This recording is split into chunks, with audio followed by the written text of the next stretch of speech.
Hey, thanks for joining me today for episode number 87 of Podcasting Your Brand. I'm your host, producer Jaime, providing learning lessons for you to podcast your brand. Today, I'm bringing you my next Podcasting 102 topic, your sponsorship packages. And this episode is brought to you by my own brand, Flintstone Media. Listen in and let's do this. First, starting with one of my social media tips. Hey, it's producer Jaime with your podcasting tip today. So happy Friday. So today's tip is going to be focusing on the audience growth hack of being a guest on other podcast shows. It's a great way to grow to your audience because you're putting yourself in front of people who are already podcast consumers. But here's the trick.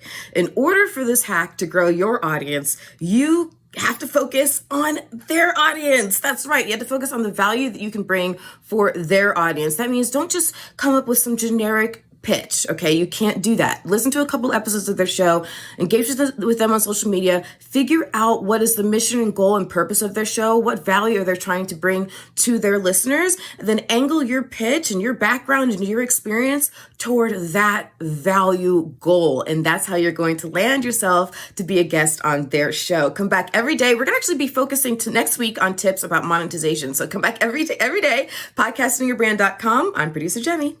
So be sure that you're following me all over social media, whether that's TikTok, Instagram, YouTube, Threads, wherever, so you can get all of my social media tips and you get them first. Also, don't miss the opportunity to work with me in a small group setting. I do workshops. So whether you have a show idea that you want to launch, you want to make sure you can get off the ground, it is awesome, or you already have a show and it's kind of like flopping around and not doing a great job for you, then join me in one of my small group workshops. They're a lot of fun. Just got done with one a couple weeks ago, had a fantastic time. There's one at the end of every month. Go to toppodcastworkshop.com. And last but not least, let's get on to today's lesson. So we're going to continue our Thanksgiving metaphor from the last episode. And now we're going to be talking about today about what to serve up at the table. In other words, what can be in your sponsorship packages? And then also very, very important, how do you make sure that all your guests at that table get along? Let's get into talking about your sponsorship packages. Okay, so remember in episode 86, I really got into the Thanksgiving metaphor when talking about how to set the table of opportunity for your potential sponsors. We're going to continue that today by talking about how to set a place for each person at that table and how to arrange things so that they get along. So let's take a deeper dive into that element of setting the table for potential sponsors and setting a place for each person by having your sponsorship packages ready. So first, think through everything that you have to offer as a possible element of a sponsorship package, not just within your show, but let's start there because it expands well beyond, but let's start there. So within your show, you can do the traditional ads on your show, the traditional pre-produced ad that gets put in as a pre-roll, mid-roll, or post-roll. You can also do something that says that sponsors supporting a particular segment of the show. Kind of like when you're in the car and you're listening to the radio and you hear that the traffic is sponsored by blah, blah, blah, by Blammo, or you hear whatever is sponsored by this person. Same thing. There's a segment on your show, which if you were listening to the last episode on setting the table, you know how great this opportunity can be, then that's another thing. They can be a sponsor for a particular segment. Also, they can be a host-read ad. That can be something else that you offer. Now, a host-read ad just means that they've given you some bullet points, and you're going to give that ad at the same kind of space that you had a pre-produced ad, but you're just going to say it more on the fly, more natural. That's one way to do it. The other way to do it is to have it become part of a natural conversation. So let's say that there's a product that you really use. Let's say it's your favorite coffee maker. Okay. Then you want to create a sponsorship package or ad for that coffee maker and want it to be a host read ad. Well, work it into a topic, a chat, a catch up part where you're talking about the crazy morning that you had and how it was saved because how easy it was for you to quickly get a cup of coffee with this awesome coffee maker. I love it. It's my new thing. My friend gave it to me. Oh my gosh. Right. Host read ad that becomes naturally part of the show. So that's the other way that you can do it. So you can do ads on your show. That's kind of the low hanging, more obvious fruit. Similarly, low hanging, more obvious is social media and other promotional marketing stuff. So let's start with social media. If you're posting about each episode somewhere in social media, then that post, the graphic that goes along with it, can include the logo for that sponsor, or the copy can mention presented by that sponsor. So you can add social media promotions into your offerings as the episode posts. Now, there can be also posts that you do on social media, you should be doing on social media, that are related to the content in your episodes, related to the value of your show. So similarly, you can offer to do social media posts that present the value of that product or service that's being sponsored as it relates to the show. So that's another thing that you can do. Post on social media with related value to your show. You can also offer up blog posts on your website. So that's another thing you can do. And kind of a major selling point on that is that it helps build that sponsor's SEO by having you mention their brand on your website that links back to their website. I'm not going to get too weeds into SEO, but creates what's called a backlink of relevancy. And so Google says, okay, we think there's an added relevancy on this topic that's just been boosted up by this blog post. So it adds to what Google is looking for, and that brand can get really excited about it. So blog posts can be major for SEO.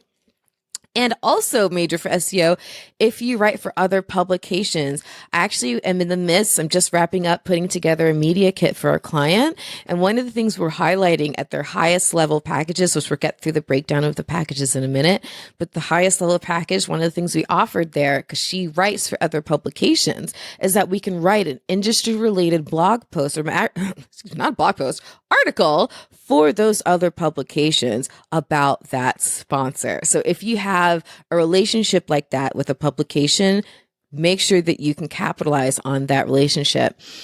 And then also think about what publishing you can do on your own. Are there press releases that you can put out or do put out that you can mention that they're now sponsoring and partnering with your show? Do you have a mailing list that you've been building up over the years that you can send and put a mention of this sponsor in your e-blast? That is definitely something that can be part of your sponsorship package.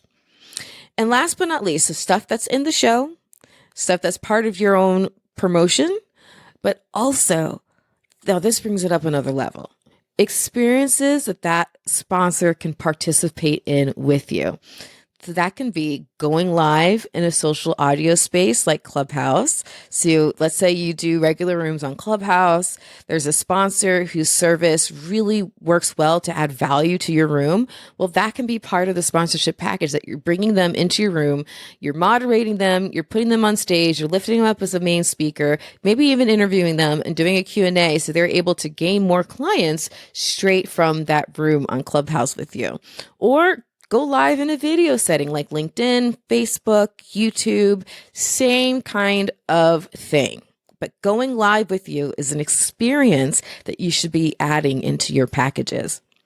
If you do events, whether they're in person or they're virtual, that event can absolutely be another way that you tie in a sponsor to tie in a package, an opportunity into a sponsorship package.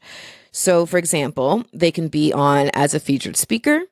They can be just mentioned constantly over the course of the event as a presenting sponsor, those kinds of things. If there are any materials or during the course of the video, there can be a ticker banner that goes across the screen that has the brand's name on it.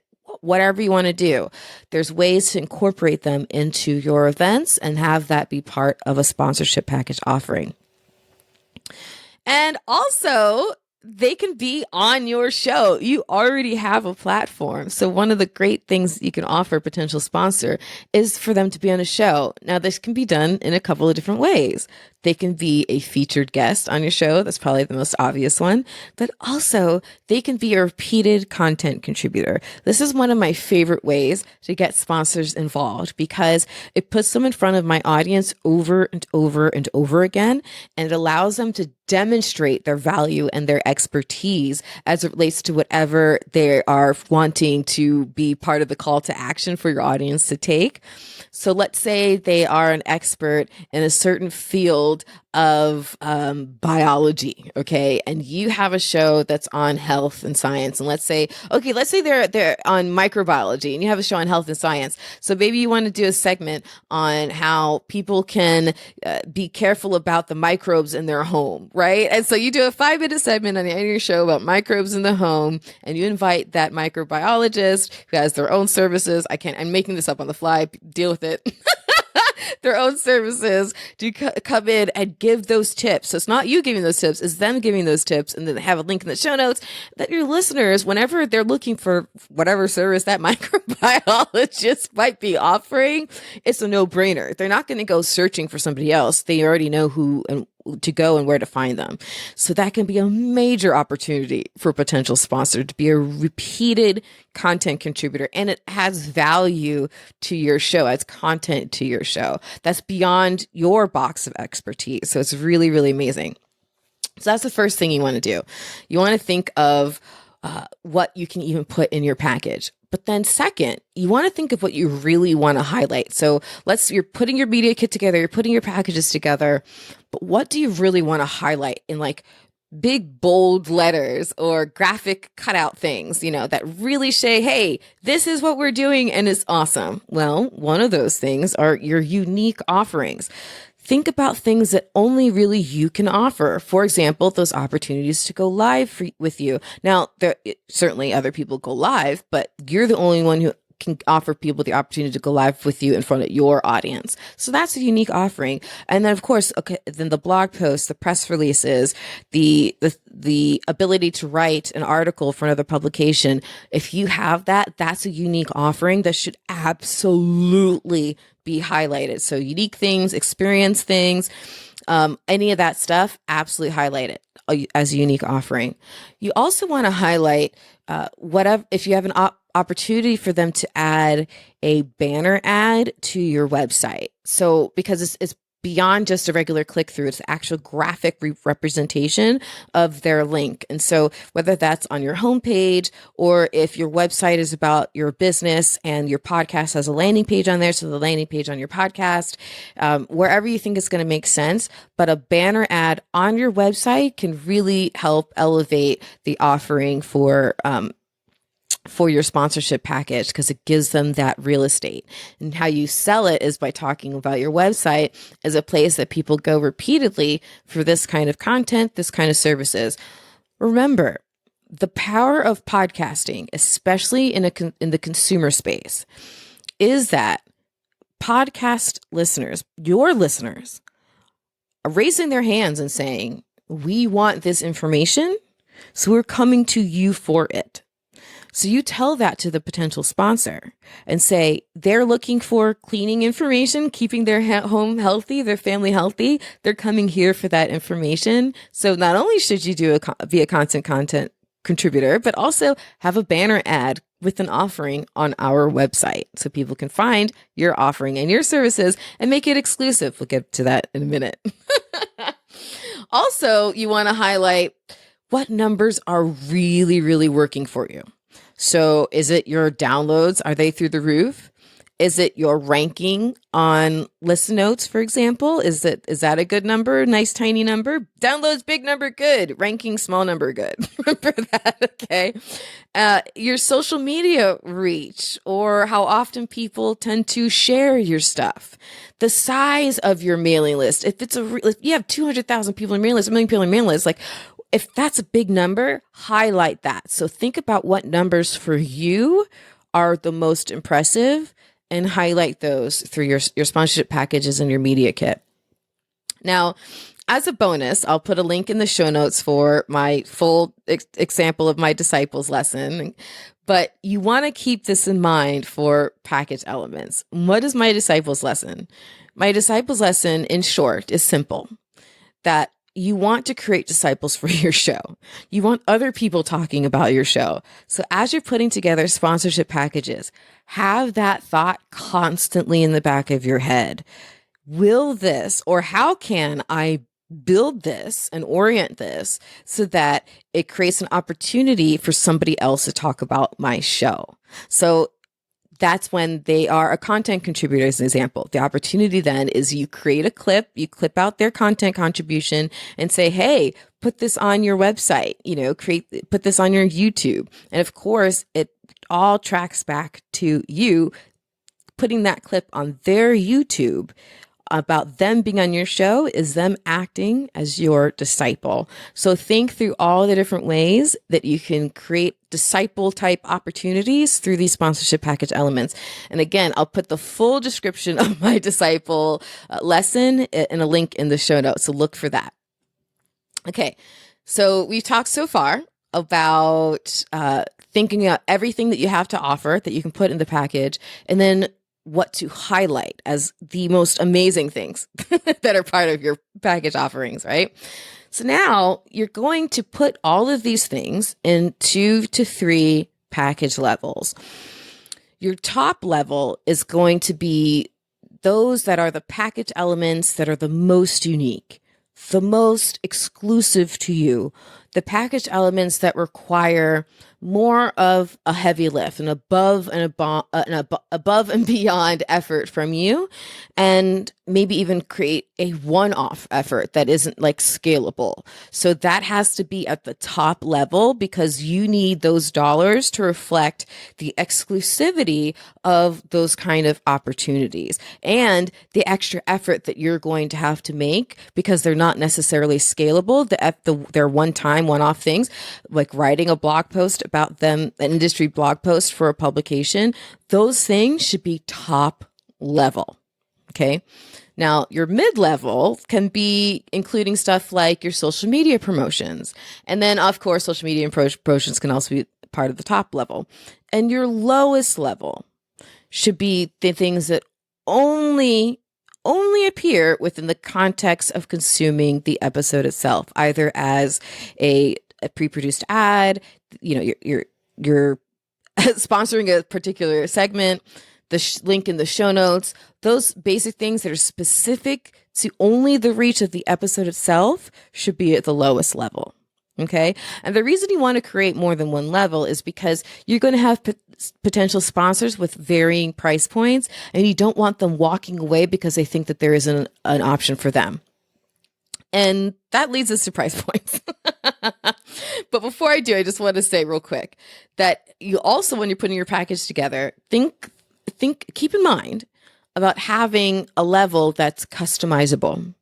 Have some flexibility so that when someone says, I kind of want a little bit of this and also a little bit of that you're prepared to put something together customized. Even if it means you've write down their options that they want, and then you come back to them the next day after having put some thought into it with what that package would be, what that price point would be. Like, have the ability to at least do that so you can have some flexibilities. You don't turn people away just because you're inflexible. Okay. And the fourth thing I want you to think about is the fun stuff. Let's make some money. Okay. So how do you figure out your price points? How much do you charge? Well, here's the thing. The bad news, it's hard to nail down exactly the right answer for this, okay? If you can find a competitor in your space, if you can find their media kit, definitely take a look at that. If it has the pricing in it, that's a wonderful, wonderful place to start, okay? Back in the day, and this is still a little bit of a great hack, but back in the day when I was first starting with sponsorship packages and figuring things out, what I realized was most of the sponsors of podcasts at the time, they were doing their current marketing in areas like magazines and radio. So I looked at what were they paying for the reach that they were getting in magazines and radios and stuff like that. So I went to the magazine websites and I looked up their media kits because they all have them. So I know exactly when I'm looking at a potential sponsor or potential group of sponsor type, and I say, how much would they have to pay to get an ad, a quarter-page ad in a magazine promoting their services? Let's say it's $500, okay? Then I would just immediately just chop that in half. And I'll start there as my base price point. Because for them, that's what they're going to look at. That's what's going to make them lean in and be interested, is because they're like, oh, this is already a lower price point. Okay, let's talk about the reach. Now, where the reach comes in, here's the ability to really sell this. I'm giving you so much gold. Where the reach comes in is radio and magazines are wide net efforts. You're throwing out a wide net, and they're hoping that just the right person reads that magazine, or just the right person tunes into that radio station at just the right time to catch their ad. So it's a wide net with very small percentage of people who are actually taking action. It's very different with podcasting because, like I mentioned a minute, people are self-filtering. They're raising their hands for this kind of information. So that's what you tell people, the potential sponsor, is you say, my listeners are already self-filtered. They're already primed and ready for your content. They've come here looking for solutions that you're providing.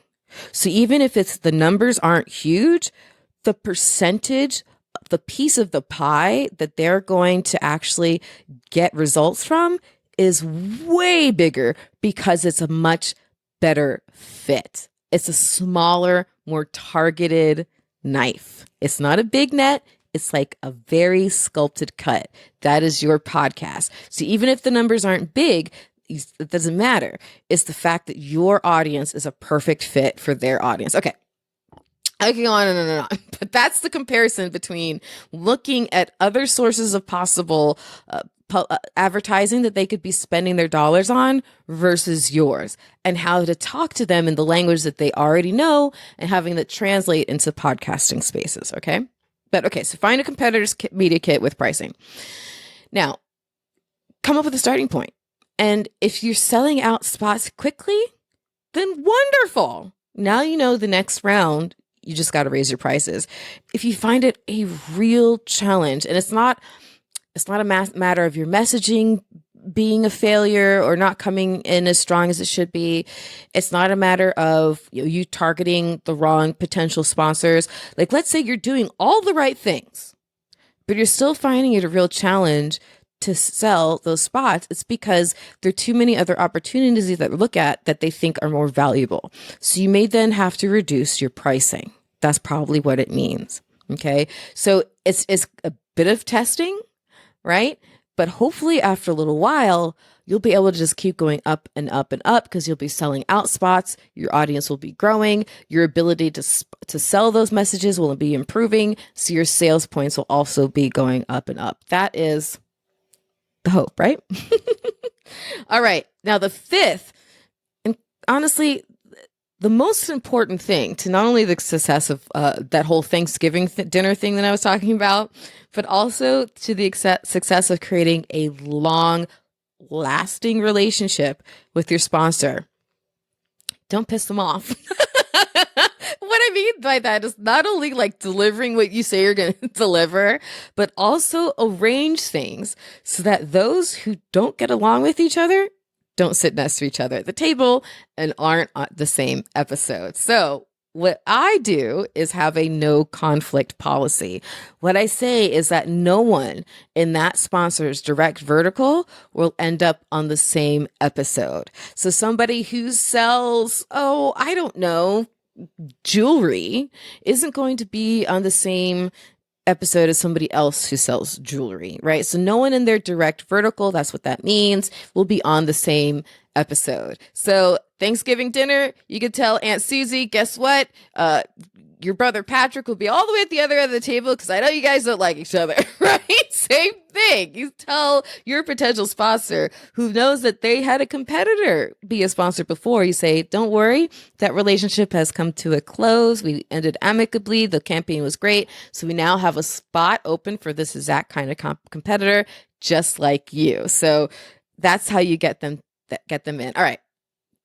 That's really it. That's how you get your sponsorship packages ready and how you finish setting the table for your sponsorship. So if you missed the last episode 86, that really got into the beginning, the nuts and bolts of sponsors, of media kits and setting the table for your sponsors, you want to get into that. But honestly, way back on episode 85, not way back, this was only a few episodes ago, but 85, John J. Wiley helped us kick off this entire discussion on media kits and sponsorship sponsors and all those kinds of things. Well, on the next episode number 88, 8, Nicole Walker will be my next Podcasting Pro Peer guest. And she is going to help us wrap up this conversation with all the ways, the strategies that come into play in actually selling these sponsorships. So you do not want to miss it. Let's come back and wrap this whole thing up. We'll see you then. Now let's end with one more of my social media tips. Remember to follow me all over social media, either as Flintstone Media, the name of the company, or as Producer Jaime, me, Jaime. So you get my social media tips, you get all of them, and you get them first.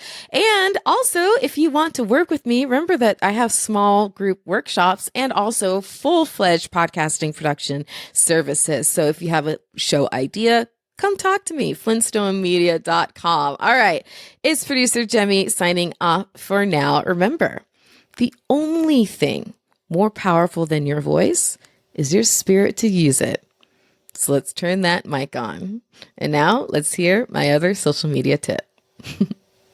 Hey, it is Producer Jaime with your tip for today. We can continue our focus this week on finding great guests. Now, yesterday we talked about how to do that online. Today, let's go into how to do that in real life. Now, the concept is the same. Think about who your ideal listener is and the spaces that serve them. So go online real quick. I know I was talking about in real life, but go online real quick and just search for events local to you that are topical, right? So whether it's meetups, conferences, or any other kind of events, then go there, because chances are if your ideal listener is drawn to that event, they're there to see someone speak or present or do something else from the stage, and that speaker or presenter or do something else or can be a really great guest for you. And chances are if they booked that presentation, that speaking gig, they're going to be a great guest. So tell them afterwards, walk up to them and say, hey, I have this great podcast. I would love to have you as a guest. So that's how you can find solid, amazing guests who are already drawing a crowd. And I want to draw you back here every day, podcastingyourbrand.com. I'm Producer Jaime. The Power Moms Network, empowering moms to lift the world.